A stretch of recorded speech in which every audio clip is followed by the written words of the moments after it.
கர்த்தருக்கு ஸ்தோத்திரம். கர்த்தர் நல்லவர்.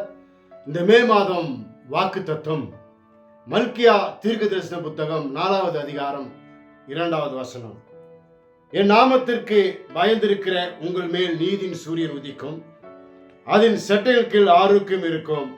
நீங்கள் வெளியே புறப்பட்டு போய் கொழுத்த கன்றுகள் போல் வளர்வீர்கள். இப்படியெல்லாம் அவருடைய நாமம், அவருடைய நீதி, சூரிய உதயம், செட்டைகளின் கீழ் ஆரோக்கியம், வளர்ச்சி, இந்த வசனத்துல இப்படிப்பட்ட ஆரோக்கியம், வளர்ச்சி எல்லாம் உனக்கு கொடுப்பார்ல. அப்ப நாம் என்ன செய்ய வேண்டும்? அல்லேலூயா. கண்டிப்பாக நம்ம செய்ய வேண்டியது சிலது இருக்கு. அதே அதிகாரத்துல உங்களுக்கு சொல்றேன், என் நாமத்துக்கு பயந்து, ஆமா, கர்த்தருக்கு பயந்து அவர் வழிகளில் நடக்கிறவன் எவனோ அவன் பாக்கியவான். அல்லேலூயா. அப்போ ஃபர்ஸ்ட் நம்ம செய்ய வேண்டியது அவருடைய நாமத்துக்கு நம்ம என்ன பண்ணணும்? பயப்படணும். அல்லேலூயா. இரண்டாவது, அவர் சட்டையின் கீழ் வந்துடணும். உன்னதமான மறைவில் கீழ் வந்தவன் சர்வ வல்லவர் என்ன பண்ணுவான்? மேலில் தங்குவான். ஆமென். அல்லேலூயா. அப்போ இரண்டாவது, அவர் சட்டையின் கீழ் வந்துடணும். மூணாவது, அங்கே 4வது வசனத்தை சொல்லப்பட்டிருக்கு, நான் கற்பித்த நியாயப்பிரமாணமாகிய கட்டளைகளையும் நியாயங்களையும் என்ன பண்ணணும்? நினைப்பாயாக, கை கொள்வாயாக. ஆமென். மூணாவது, அவர் கட்டளை, அவர் வசனம், அவர் கற்பனை, அவர் என்ன பண்ணணும்? நம்ம படிக்கணும், அது கை கொள்ளணும், அது நினைக்கணும். அல்லேலூயா. நாலாவது, நீங்க வெளியே புறப்பட்டு போ. கர்த்தர் சொன்னார் மத்தேயு 28:19-20, நீங்கள் புறப்பட்டு போய் சகல ஜாதியாரை என்ன பண்ண? சீசராக்கி பிதா குமாரன் பரிசுத்த ஆவியின் நாமத்துல அவருக்கு ஞானஸ்நானம் கொடுத்து நான் கற்பித்ததை அவர்களும் கை கொள்ளும்படி அவர்களுக்கு உபதேசம் பண்ணு என்று சொன்னார். நீங்கள் புறப்பட்டு போங்க, சுவிசேஷம் சொல்லுங்க. ஆமென். அல்லேலூயா. கடைசியாக அங்கே 3வது வசனம், துன்மார்க்கரை மிதிப்பீர்கள், நான் இது செய்யும் நாளிலே அவர்கள் உங்கள் உள்ளங்கால் கீழ் சாம்பலாய் இருப்பார்கள். 5வது, எல்லாவற்றையும் நம்ம என்ன பண்ணணும்? சாம்பலாக்கணும். ஆமென். பாவம், சாபம், அக்கிரமம், அநியாயம், நாம் செய்த தப்பிதங்களை எல்லாவற்றையும் சாம்பலாக்கி தன் பாவங்களை அறிக்கையிடுகிறவன் வாழ்வடைவான். அல்லேலூயா. மத்தேயு 5:14, நீங்களே அந்த வெளிச்சம். ஆமென். அல்லேலூயா. இந்த உலகத்திலே என் இயேசு ஒளியாக வந்தார்.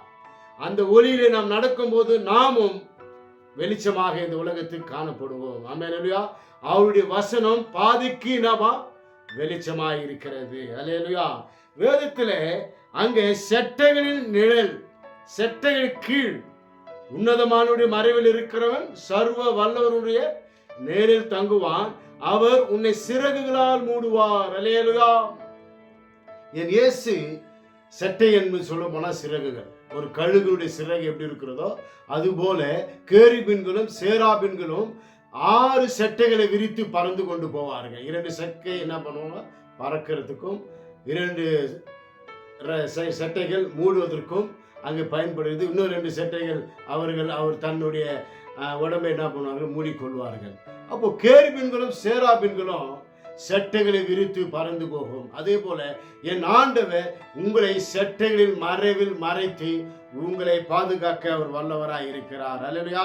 ரூத் 2:12 அங்க திட்டவட்டமாய் சொல்லப்பட்டிருக்கு, கர்த்தருடைய சந்நிதியில் நீ வந்துட்ட, அவர் செட்டையின் கீழ் வந்துட்ட, உனக்கு நிறைவான பலன் உண்டாகும் என்று ரூத்துக்கு அங்கே சொல்லுகிறார். அல்லேலூயா. சங்கீதம் 61:4, அவருடைய செட்டைகளின் கீழ் நான் தஞ்சம் புகழ்வேன், தஞ்சம் அடைவேன் என்று சங்கீதக்காரன் சொல்லுகிறான். ஆமென். ஆரோக்கியம், அவர் சட்டைகள் கீழ் வந்துட்டா நமக்கு ஆரோக்கியம் கண்டிப்பாக. எரேமியா 33:4, நான் உனக்கு சௌக்கியமும் ஆரோக்கியம் வர பண்ணி உன்னிடத்திலிருந்த வியாதிகள் என்ன பண்ணுவேன்? விலக்குவேன், சத்தியத்தையும் சமாதானத்தையும் உனக்கு என்ன பண்ணுவேன்?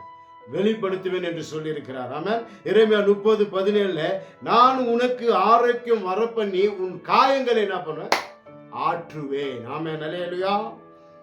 ஆரோக்கியம் வரம் பண்ணா நீங்க வெளியே புறப்பட்டு போய் கொழுத்த கன்றுகள், கொழுத்த கன்று. ஆமென். 128:3வது வசனத்துல, உன் பிள்ளைகள் ஒலிவ மர கன்று போல இருப்பார்கள் என்று வேதம் சொல்லுகிறது.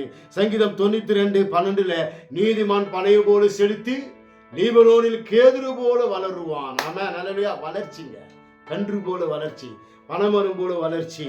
சங்கீதம் 1:3, அவன் நீர்க்காலின் ஓரமா நடப்பட்டு தன் காலத்தின் தன் கனியை தந்து இலை உதிராதிருக்கிற மரத்தை போல இருப்பான், அவன் செய்வதெல்லாம் வாய்க்கும். இலை உதிராத மரத்தை போல வளர்ச்சி உனக்கு கர்த்தர் கொடுப்பார். கர்த்தர் சொல்லுகிறார், அங்கே சட்டங்களின் கீழ் ஆரோக்கியத்தை நான் உனக்கு என்ன பண்ணுவேன், உண்டாக்குவேன் என்று. நாலாவது, கொளுத்த கன்றுகள் போல நான் உன்னை என்ன பண்ணுவேன், உன்னை மாற்றுவேன் என்று. ஐந்தாவது, அங்கே உங்கள் கால் கீழே எல்லாவற்றையும் சாம்பலாக என்ன பண்ணுவேன், மாற்றுவேன் என்று சொல்றார். 4:5 அங்க சொல்லப்பட்டிருக்கு, எல்லா தீர்க்கதரிசிகளும் கடைசி நாளிலே வருவார்கள். ஆமா, வந்து அங்கே கர்த்தருக்காக எல்லாவற்றையும் அவர்கள் செய்வார்கள் என்று வேதம் சொல்லுகிறது. ஆமாம். இப்போது இந்த மாதத்துல கர்த்தர் சொல்லுகிறார், என் நாமத்துக்கு நீ பயந்தா உனக்கு நீதியின் சூரியன் உதிக்கும். ஆமாம். அதன் செட்டைகளுக்கு ஆரோக்கியம் இருக்கும். நீங்கள் வெளியே புறப்பட்டு கொளுத்த கன்று போல வளர்வீர்கள். கர்த்தர் தாமே உங்களை ஆசீர்வதித்து காத்து நடத்துவாராக. God bless you.